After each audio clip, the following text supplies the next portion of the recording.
The Sixers win in overtime. Now a 45-minute trip to Houston. Let's go to Chicago and then come back to Houston. They'll play the Bulls tonight. Houston on Wednesday. Doc Rivers took a little shot at the schedule makers last night and said, yeah, we're getting screwed in the schedule here. I don't blame him. 5 games in 7 days, zigzagging all over the place over there. But through it all, Paul Hudrick, who joins me now on the Boardwalk Honda Hotline for another edition of Inside the Sixers, through it all, they've won 4 in a row and have reclaimed the top spot, very important in the Eastern Conference. So, yeah, this is going to be a very interesting and trying week for them with 5 games, 7 days, zigzagging all over. But they needed that one last night. Yeah, and, well, they barely got it, but they definitely needed it, especially like you already alluded to when you consider tonight. Doc Rivers has every right in the world to complain because what the hell is that? It makes no sense to go from San Antonio to Chicago, then back to Houston. Like that just whoever thought of that, that someone had to check the schedule makers work there and be like, well, this doesn't make any sense because this is just really it's really unfair to the Sixers, flat out.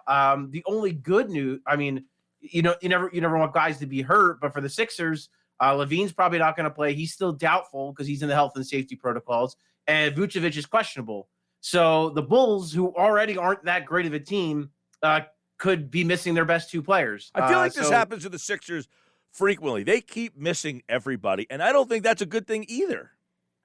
Not necessarily. Well, listen, I'll say this, and Doc Rivers kind of talked about this. I can't remember if it was after the last game or the game before that. It's kind of at a perfect time for them, though, right? Because they went through that 4-game stretch where they were missing everybody, and they lost 4 straight games. So they needed this. They kind of needed to get right. Last night's game was ugly. It was ugly as sin, but they pulled it out. They won. The 3 games before that, they just kicked the crap out of teams, which I kind of think they needed that. I think they needed to feel good. They need their schedule's been pretty tough, Mike. It really has. And this last part of the schedule is easier for them. Flat out, they have the easiest schedule in the NBA. So I get what you're saying. It's not great that they're not getting tested, but at the same time, they've passed a lot of tests. They've played a lot of tough games. They've gone through a brutal part of their schedule. We talked about that 1 7-game stretch. Before that, they had that West Coast swing where they played 6 road games in a row, including 4 on the West Coast. They've had their tough stretches. I think I think they're good with kind of playing this softer schedule to get a little confidence, get healthy.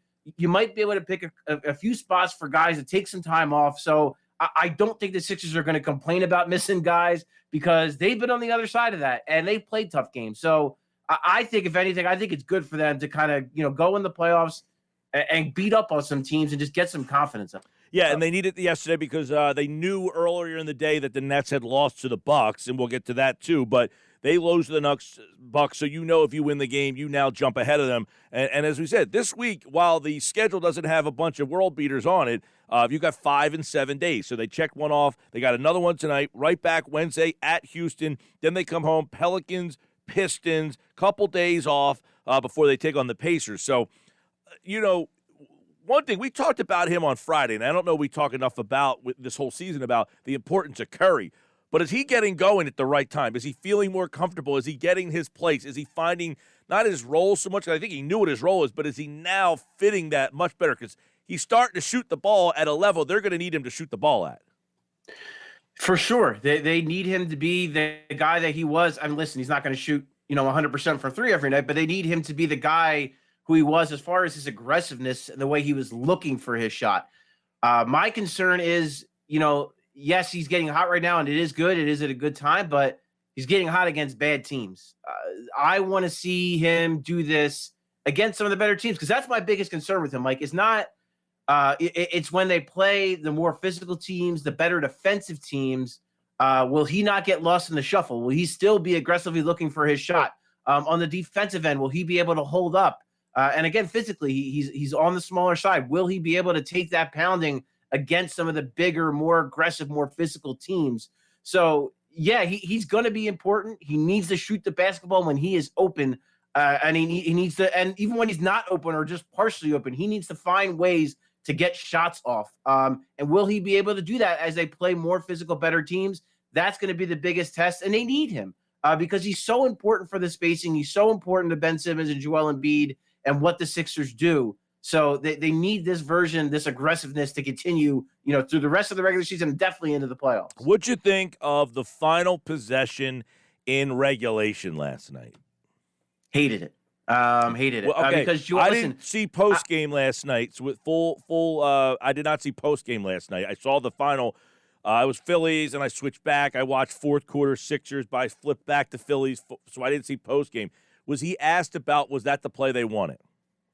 So Joe did not talk last night. I don't remember. It was late night for me, so I can't recall. I do not think Joel Embiid spoke. And Doc Rivers was kind of more focused on. It seemed like he was kind of just breathing a sigh of relief because they pulled it out. Because he said they got away with one last night because they did not play their best basketball and they won the game. But yeah, I mean, I think that fourth quarter look, Joel Embiid was 1-on-1. So, and I think he had Keldon Johnson on him, who is not 7 feet tall. So I would have liked to see a more aggressive move to the basket. Now, granted, the Spurs, I thought, did a better job in the second half that when Joel Embiid did get kind of, they were laying off of him, letting him play 1-on-1 like 10 feet away from the basket. But they were doing a really good job of when he drove to kind of double and help on him. They were doing a very good job. You saw that on the winning play, even the play that, the Joel Embiid misses the shot in overtime because a Spurs defender comes over and helps at the last minute as he's going up for the shot. Ben Simmons then gets the tip. So they to kind of defend Joel Embiid a little bit, the Spurs were doing a much better job helping on him. With that said, I thought he could have got a better look. I thought he could have taken a couple more dribbles in. And again, he's going up against a guy who's not as tall as him. So I think he didn't have to fade away. He didn't have to do the step back. He could have just shot it right over him. And I think that would have been a better look.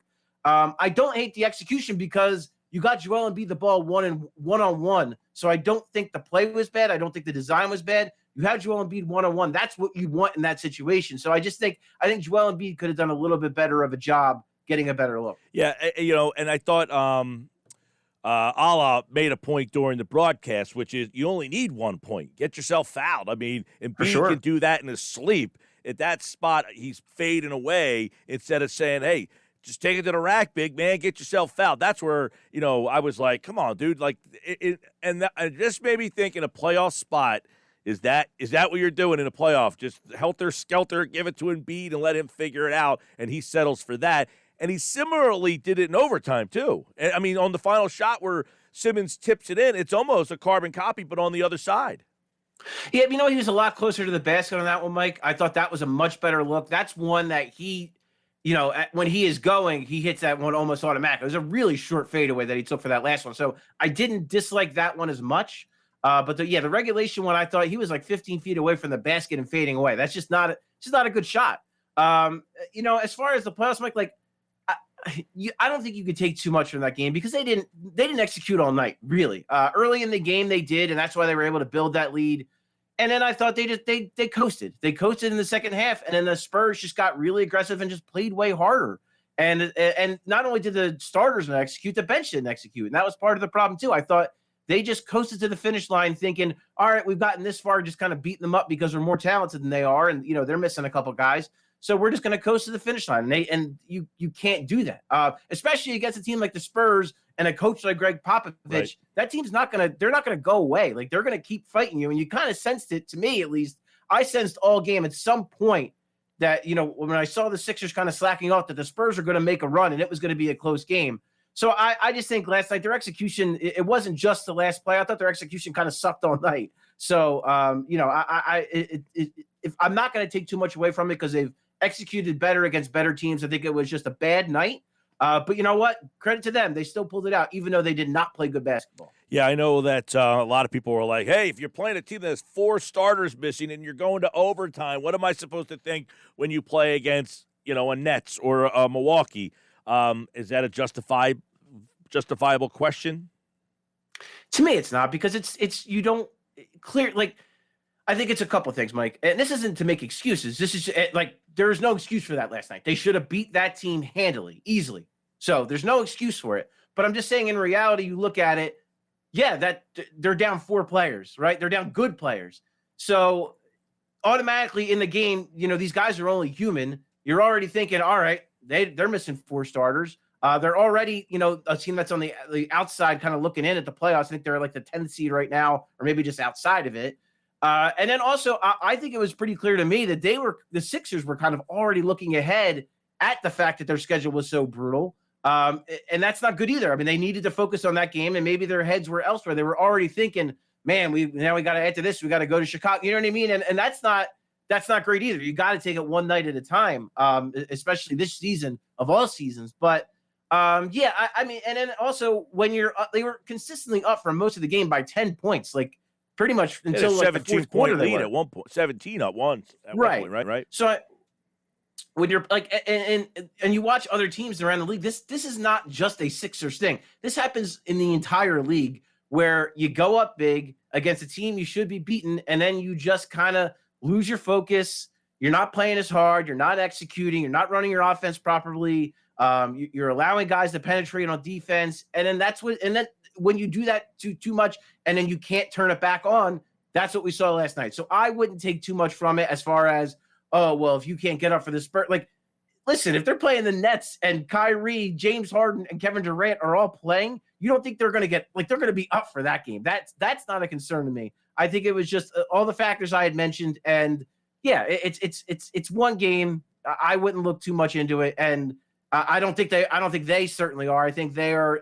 If anything, I would hope that this just shows that tonight they can't take a Bulls team too lax that is clearly missing guys. All right, give me what you took from watching Nets. If I'm assuming you watched Nets Bucks, so I don't want to put you on the spot if you did not. I did. But what did you take away from Nets Bucks? Because I did watch that as well and had some thoughts, but I want to hear what you thought watching those two. And of course, Giannis has a big game. Durant goes off, so there was a lot to unpack from that game. Yeah, I mean, you kind of saw. I saw some chinks in the armor, I thought, from the Nets as far as Giannis. Giannis is great. Giannis is a 2-time league MVP. He's a great player, but man, he had a really easy time scoring against that Nets defense. They just had no answer for him. And if you don't have an answer for Giannis Antetokounmpo, you probably don't have an answer for Joel Embiid either. And so that's one thing. And I do think that the Nets, their talent, it is going to be great. Obviously, no James Harden yesterday, but I do wonder how good they're going to be defensively when you talk about not having that cohesion and not, a team like Milwaukee. I think we've talked about this before, Mike, where I think the one advantage they have is that a lot of those guys have played together. So they have that cohesiveness. They've meshed together, and that helps so much, especially on the defensive end of the floor when you're talking about help defense and rotations and already knowing where you're supposed to be at all times. So I think that's a huge advantage the Bucks are going to have over the Sixers and the Nets to me. And the Nets, to me, that's their biggest disadvantage. Do they have enough talent to overcome that? It's very possible because they have historical talent, but I don't know that yet. Mike, I got to be honest with you. I think all three of those teams in the top of the East, I think they are a lot more evenly matched than we all think. I think any three of those teams could come out of the East. I think it's that close. I agree with that, and I definitely think if the Nets are downplaying how important that number one seed is, yesterday better have been an eye-opener for them. You don't want to have to go through two of these teams. So if I'm the Nets, I don't care. I got to, healthy or not, or concerned about health, I got to get my guys playing together and get that number one seed because I cannot go through playing Milwaukee and Philadelphia back-to-back because I think whoever finishes 2 and 3, they're going to have a way different method to get to the NBA Finals. He's Paul Hudrick at Paul Hudrick on Twitter. Make sure you give him a follow for Sixers and Bulls tonight, 9 o'clock on 97.3 ESPN. All right, Paul. Take care, pal. You too, Mike. Thanks. And man. he, like all guests, appeared via the Boardwalk Honda Hotline.